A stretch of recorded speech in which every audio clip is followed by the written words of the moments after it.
करते हैं और चाय नाश्ता करते हैं, लेकिन बेनिफिट के लिए बताया ही नहीं जाता है। और हम यहाँ पे हॅलो, इथे मी आज आपण माझ्या लाडक्या मैत्रिणींना आपण आता उद्योजक सगळ्यांमध्ये काय ना काय कौशल्य असतो।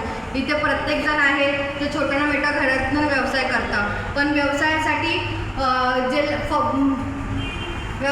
जो भांडवल लागतो किंवा त्याच्यासाठी लागणारी टेक्नॉलॉजी लागते किंवा मार्केटमध्ये जे खूप बाजारपेठा आहेत तर त्याच्यामध्ये आपण आपला माल कसा सेल करू शकतो याची माहिती नसल्यामुळे त्यांचा बिझनेस त्यांना वाढवता येत नाही। त्याच्यामुळे याची माहिती मी रॅम स्कीमनुसार आपण कसं करू शकतो, आपला बिझनेस कसा वाढू शकतो याच्याबद्दल मी तुम्हाला थोडक्यात माहिती सांगणार आहे।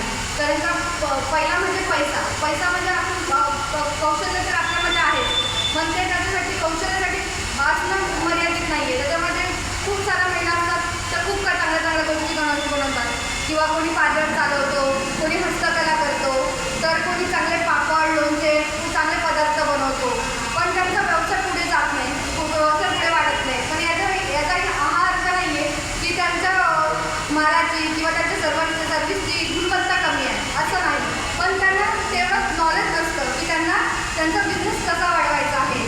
त्याच्यामुळे मग मी माझी जी माहिती सांगणार आहे तर तुम्ही घरी जाताना माझी एकच इच्छा आहे की तुम्ही घरी जाताना तुमचा बिझनेस सुद्धा वाढू शकता, की हा विचार घरी घेऊनच जायचा आहे।